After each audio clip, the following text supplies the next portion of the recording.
वाले मामले में कार्रवाई की गई है क्या? देखिए, कार्रवाई का टाइम देख लीजिए। चुनाव चल रहा है। राहुल गांधी, प्रियंका गांधी 5 राज्यों में चुनाव प्रचार में जोर शोर से कांग्रेस को जिताने के लिए काम को लगे हैं। कांग्रेस को जिताने में बीजेपी को हराना। माहौल बहुत ही अच्छा बन गया है। प्रधानमंत्री मोदी, गृह मंत्री अमित शाह जी सब लगे हुए हैं। पूरी सरकार को लेकर पूरा सरकार उतार दिया है। तो इसी समय नेशनल हेराल्ड की प्रॉपर्टी जब्त कर दी। नेशनल हेराल्ड एक अखबार है और इस अखबार को पंडित जवाहरलाल नेहरू ने स्थापित किया था। तो इसी समय नेशनल हेराल्ड की प्रॉपर्टी जब्त कर दी। नेशनल हेराल्ड एक अखबार है और इस अखबार को पंडित जवाहरलाल नेहरू ने स्थापित किया था। यह अखबार का योगदान रहा है भारत के स्वतंत्रता संग्राम में और देश के पहले प्रधानमंत्री नेहरू जी हो, उनका परिवार हो, कांग्रेस के सभी नेता हो, सभी उस अखबार से जुड़े हुए थे। महात्मा गांधी भी। अब ईडी हो या और कोई हो, प्रॉपर्टी जब्त कर ली है। कुछ केस होगा, हो सकता है। बीजेपी में भी ऐसे बहुत से है केसेस, लेकिन उनकी प्रॉपर्टी जब्त नहीं होगी। अब इकबाल मिर्ची की प्रॉपर्टी खुली की जाएगी।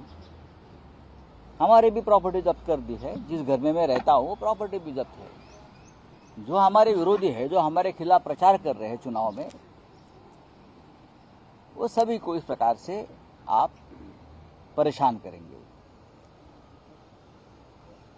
लेकिन जो आपके वॉशिंग मशीन में आ जाएंगे, उनकी प्रॉपर्टी छूट जाएगी।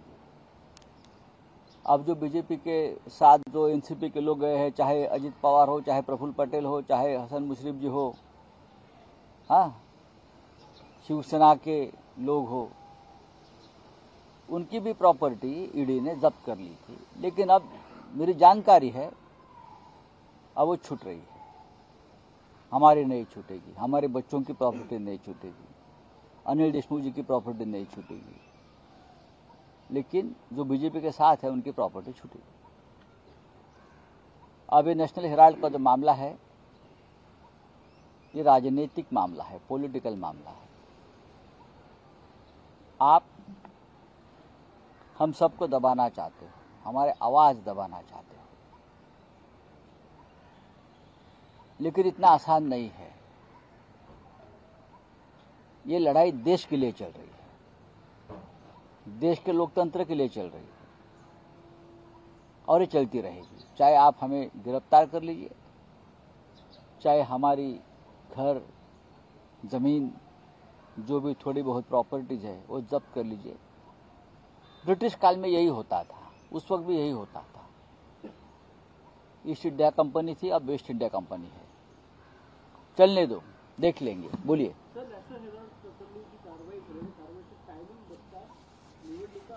नॅशनल हेराल्डवरती अचानक काल कारवाई झाली। त्याची चौकशी सुरू होती, त्या संदर्भात काही व्यवहारांची असू शकते। नॅशनल हेराल्ड हे एक ऐतिहासिक महत्त्व असलेलं वृत्तपत्र संस्था आहे, पंडित नेहरूंनी स्थापन केलेली। आणि नॅशनल हेराल्डचं देशाच्या स्वातंत्र्य लढ्यातलं योगदान, त्यानंतर अनेक चळवळीतलं योगदान फार महत्त्वाचं आहे। पंडित नेहरूंचं आणि अनेक स्वातंत्र्य चळवळीतल्या काँग्रेस नेत्यांचं नॅशनल हेराल्डच्या उभारणीमध्ये महत्त्वाचं योगदान होतं। नॅशनल हेराल्ड हे हळूहळू ज्या पद्धतीनं मग स्पर्धा वाढली, हेराल्ड मागे पडला असेल। हेराल्ड जगवण्यासाठी काही व्यवहार झालेले आहेत आणि त्याच्यामध्ये काँग्रेस पार्टी आणि त्या ट्रस्टमध्ये काही व्यवहार आहेत अशी माझी माहिती आहे। मला का मी त्या तपासात गेलो नाही। आता ती प्रॉपर्टी जप्त केली, त्या संदर्भात गांधी परिवाराची चौकशी केली। या देशामध्ये जे मोदी आणि शहांच्या विरोधामध्ये आहेत किंवा भाजपच्या विरोधामध्ये आहेत, त्यांच्या चौकशा होतात, त्यांच्या प्रॉपर्ट्या जप्त होतात. आमची झाली. मी स्वतः त्यातला एक व्हिक्टीम आहे. पण ठीक आहे, जे भारतीय जनता पक्षात गेले, ज्यांच्यावरती आरोप होते ते मग अजित पवार असतील, प्रफुल्ल पटेल असतील, हसन मुश्रीफ असतील, आमच्या शिवसेनेतले सगळे लोक असतील, तिथे गेले, त्यांच्यावर सुद्धा ईडीच्या कारवाया सुरू होते, त्यांच्याही प्रॉपर्ट्या जप्त झाल्या होत्या. आता इक्बाल मिर्चीसह सगळ्यांच्या प्रॉपर्ट्या मोकळ्या होत आहेत अशी माझी माहिती आहे. पण ऐन निवडणुकीमध्ये गांधी परिवार, प्रियंका गांधी, राहुल गांधी हे 5 राज्यातल्या प्रचारामध्ये असताना नॅशनल हेरॉची प्रॉपर्टी जप्त करून सरकारने काय दाखवलं आहे की आम्ही घाबरलेलो आहोत. ते सरकार घाबरलं आहे पराभवाच्या भीतीनं. तुम्ही प्रचारामध्ये फार जोर लावू नका उरलेल्या, हा इशारा आहे. पण ही लढाई देश वाचवण्यासाठी आहे, लोकशाही आणि स्वातंत्र्य वाचवण्यासाठी आहे. आणि त्याची किंमत आम्ही सगळे चुकवत आहोत. मग आम्ही असू, शिवसेना असेल, काँग्रेस पक्षातले प्रमुख नेते असतील, राष्ट्रवादी शरद पवार असतील, तेजस्वी यादव असतील, ममता बॅनर्जी असतील, या सगळ्यांवरती फक्त भाजपला किंवा मोदी शहांच्या संदर्भात सत्य सांगतायत म्हणून कारवाया होत आहेत. पण याचा अर्थ असा नाही की आमचा आवाज आपण दाबू शकाल आणि आम्ही शांत राहू. नाही, या देशामध्ये लाखो करोडो जनता अशी आहे ज्यांना या लढ्यामध्ये आमच्या उतरायचं आहे.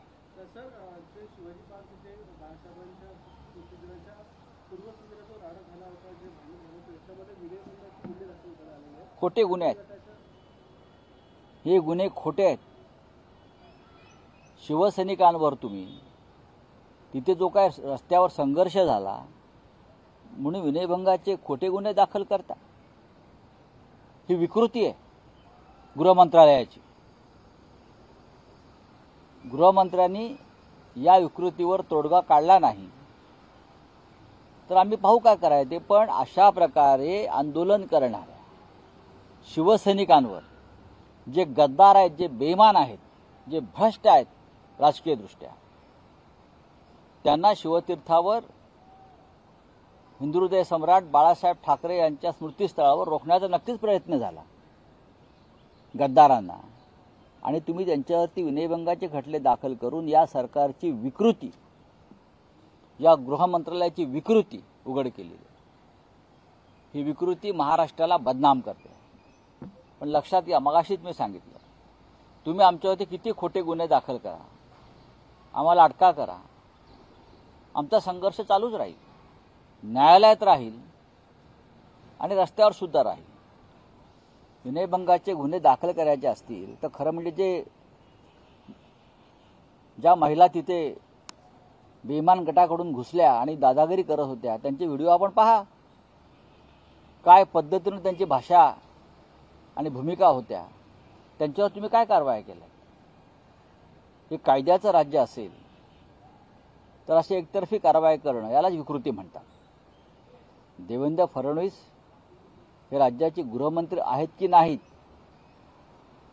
की त्यांना कोंडून ठेवलंय आणि दुसरं कोणीतरी राज्य करत आहे, गृहमंत्रालय चालवत आहे, हे आता पाहावं लागेल. सर, राहुल गांधी का बयान आया प्रधानमंत्री को लेके और जो वर्ल्ड कप हारे हैं उसको लेके, क्या कहना है प्रधानमंत्री? बात ऐसी है कि एक ट्रेंड चल रहा है सोशल मीडिया पे, लेकिन हम हमेशा प्रधानमंत्री पद का सम्मान करते हैं. आप व्यक्ति के ऊपर टीका टिप्पणी कर सकते हो, लेकिन राष्ट्रपति है, प्रधानमंत्री है. लेकिन अगर लोगों की भावना राहुल जी ने रखी है तो उनका एक भाषण करने का अपना अंदाज है, इतना मैं कहूंगा.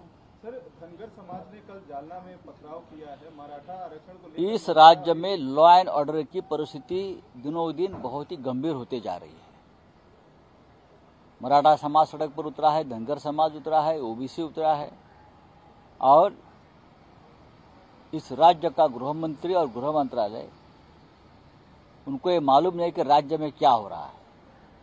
5 राज्यों की चिंता है हमारे गृहमंत्री को और मुख्यमंत्री को, वहां प्रचार को जा रहे हैं. लेकिन अपने राज्य तो हमारा राज्य जल रहा है। ये परिस्थिति बहुत ही खतरनाक और गंभीर है। मराठा आंदोलन मनोज जरांगे पाटील हे मुंबईत यायला काय सांगतापूर लागले का अशी टीका राज ठाकरेंनी केली? नाही, मला माहीत नाही.